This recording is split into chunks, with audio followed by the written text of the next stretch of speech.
grand bonjour à vous tous, chers amis auditeurs. Pourquoi les chrétiens modernes n'observent-ils pas les fêtes instituées à perpétuité par l'Éternel Dieu? Des fêtes observées par les apôtres longtemps après la mort du Christ. Pourquoi ces fêtes furent-elles remplacées par d'autres, émanant du paganisme, après leur avoir opposé une étiquette chrétienne? Lisons ce que la Bible déclare au sujet du roi Nimrod, qui régna sur la ville de Babel. Cush engendra aussi Nimrod. C'est lui qui commença à être puissant sur la terre. Il fut un vaillant chasseur devant l'Éternel. C'est pourquoi l'on dit, comme Nimrod, vaillant chasseur devant l'Éternel. Le nom Nimrod signifie le rebelle, ou celui qui pousse à la rébellion. Il fut le premier personnage politique sur terre. Il fut le premier tyran. Le livre de la Genèse raconte qu'il commença à être puissant, qu'il fut un vaillant chasseur devant l'Éternel. Mais ces mots ne traduisent pas le sens du texte original. En effet, les mots « vaillant » et « puissant » sont tous deux traduits de l'hébreu « gibor », signifiant aussi « guerrier » ou « tyran ». Nimrod était donc un tyran. Il imposait ses lois. Lorsque nous lisons qu'il fut un vaillant chasseur devant l'Éternel, nous devons savoir que le mot « devant » est traduit de l'hébreu « panim », signifiant aussi « contre ». Nimrod s'opposa à Dieu. Sa rébellion contre Dieu était un choix personnel, mais nous pouvons être certains que Satan l'encourageait dans cette voie. Nimrod devint de plus en plus puissant. Sa puissance allait de pair avec le désir du peuple de mettre quelque chose ou quelqu'un sur un piédestal. Nimrod devint un autre Dieu que le Dieu vivant aux yeux du peuple. En prenant en main le gouvernement civil de l'époque, Nimrod imposa également un gouvernement ecclésiastique dont il était le centre. Il devint l'objet de l'adoration de son peuple. Il est certain qu'après le déluge, les survivants avaient la connaissance de Dieu. Noé leur ayant enseigné la voie divine, mais ils préféraient la désobéissance. Ils rejetèrent Dieu. Vers quel Dieu se tournèrent-ils alors? Ils se tournèrent vers le serpent du jardin d'Éden, Satan. Après tout, n'était-ce pas grâce à lui qu'ils obtinrent la connaissance du bien et du mal? Le serpent, lui, ne leur avait donné aucun commandement, aucune instruction à suivre. Voilà pourquoi il devint celui qui les éclairait, celui qui devint leur lumière. Il était celui qui leur montrait, pensait-il, la bonne voie. La Bible révèle que le grand dragon, le serpent ancien est Satan, le diable. Et puisqu'il éclaire les hommes spirituellement, puisqu'il est leur lumière, le soleil devint son symbole. L'humanité tomba sous la séduction de Satan, qui, sans qu'elle ne s'en rende compte, devint son Dieu. Le soleil aussi devint un objet d'adoration important, car il apporte la lumière et la chaleur. Voilà pourquoi on retrouve le nimbe ou disque solaire associé à la plupart des divinités. La simple auréole ou celle entourée de rayons, garnissant soit une croix ou encore située derrière la tête d'un personnage quelconque, perpétue l'adoration du serpent du jardin d'Éden. À la page 243 de son livre « Les deux Babylones », Alexandre Hislop voit dans l'ostensoir l'emblème solaire. La nouvelle encyclopédie catholique Théo donne la définition suivante de l'ostensoir. Je cite, sans autre commentaire. Il est destiné à présenter à l'adoration des fidèles l'hostie consacrée. Il peut présenter plusieurs formes. La forme la plus répandue aujourd'hui est le soleil. C'est un disque plus ou moins ouvragé, généralement entouré de rayons, au centre duquel est placée la custode de verre contenant l'hostie. Fin de citation. Satan, qui continue à séduire toute la terre, poussait les gens à adorer la lumière. N'oublions pas que le nom Lucifer, en hébreu Eilel, signifie astre brillant, celui qui apporte la lumière. Le feu qui donne chaleur et lumière était associé au soleil. Dans son livre, Alexandre Hislop écrit « Comme le soleil dans les cieux était le grand objet du culte, Ainsi le feu était adoré comme son représentant sur la terre.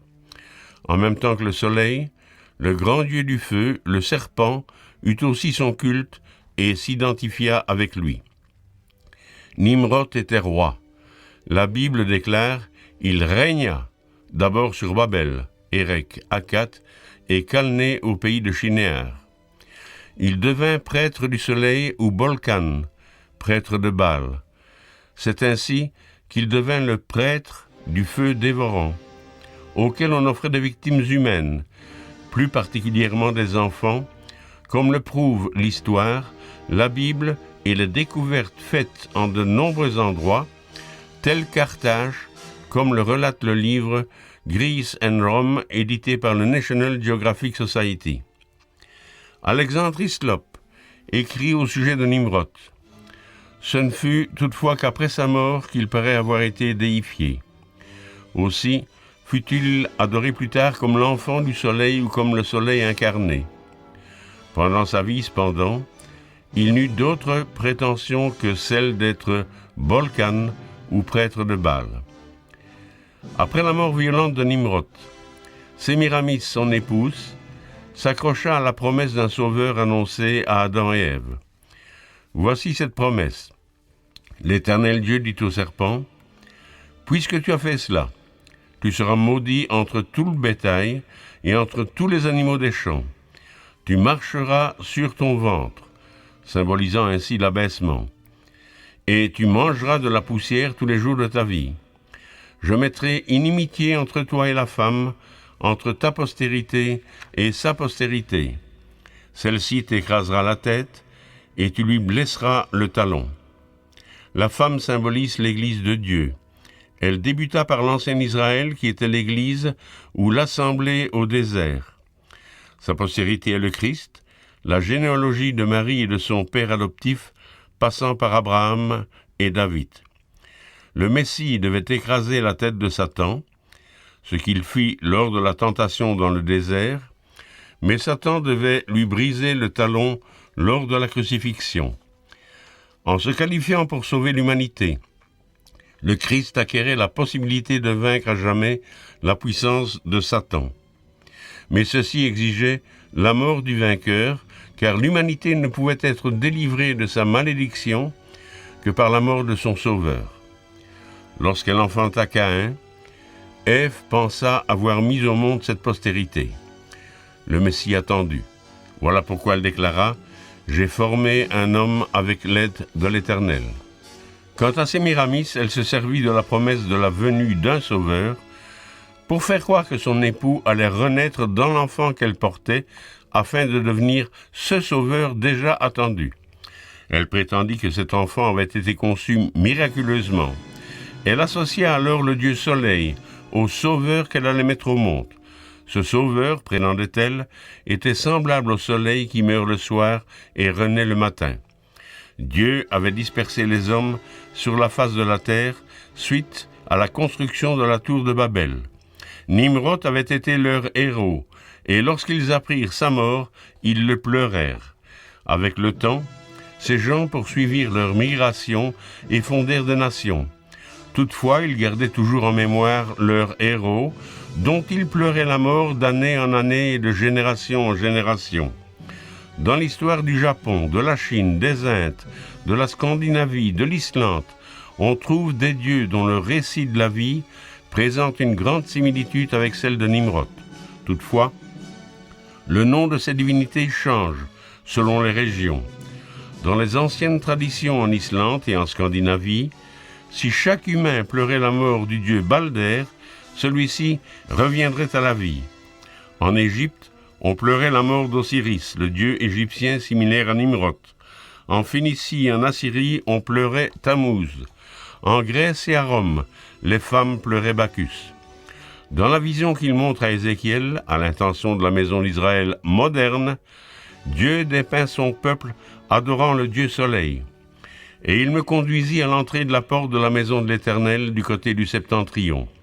Et voici, il y avait là des femmes assises qui pleuraient Tammuz. Et il me dit, « Vois-tu, fils de l'homme, tu verras encore d'autres abominations plus grandes que celles-là. » Et il me conduisit dans le parvis intérieur de la maison de l'Éternel.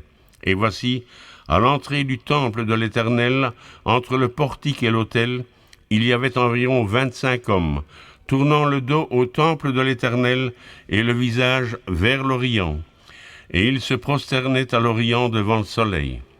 Le prophète dit encore, « Partout où vous habitez, vos villes seront ruinées », de l'hébreu « charab », signifiant ravager, détruire par une action violente, et vos hauts lieux dévastés. Vos autels seront dévastés et abandonnés, vos idoles seront brisées et disparaîtront, vos statues du soleil seront abattues. Ces statues du soleil devant lesquelles on prie, on allume des cierges, ont un disque solaire derrière la tête. Bien avant l'époque du Christ, on les trouvait déjà à Babylone, en Syrie et en Égypte. On retrouve aussi ce disque sur les représentations de l'enfant Jésus dans la crèche. Ézéchiel ajoute, « Vos statues du soleil seront abattues et vos ouvrages anéantis. Les morts tomberont au milieu de vous, et vous saurez que je suis l'Éternel.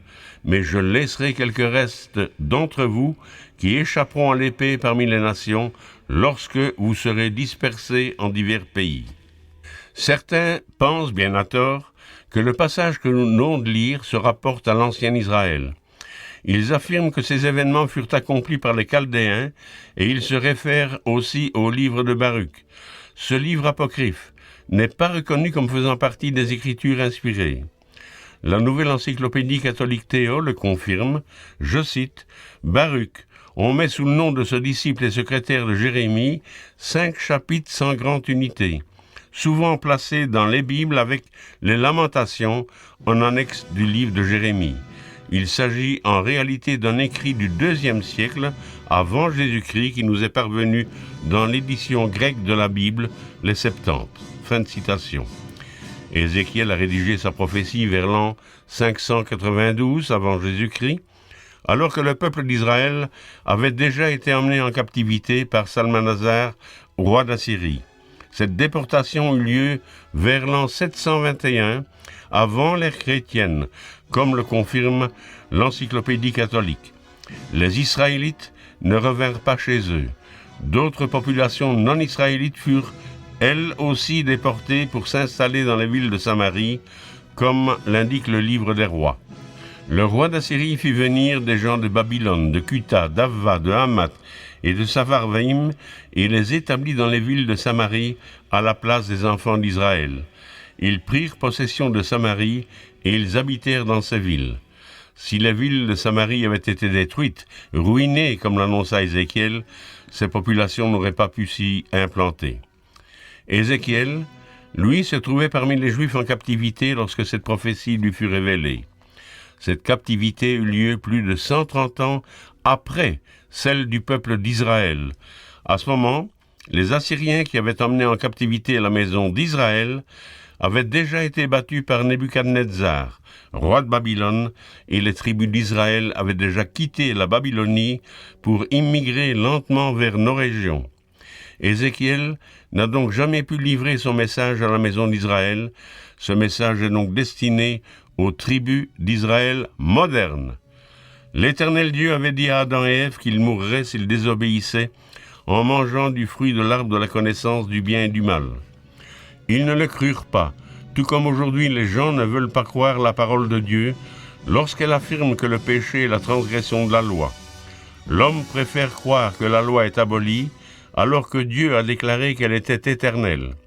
Satan séduit toujours le monde, il use de tromperie. Voilà pourquoi les chrétiens modernes ne respectent pas les fêtes instituées par l'Éternel Dieu, mais en observent d'autres émanant du paganisme.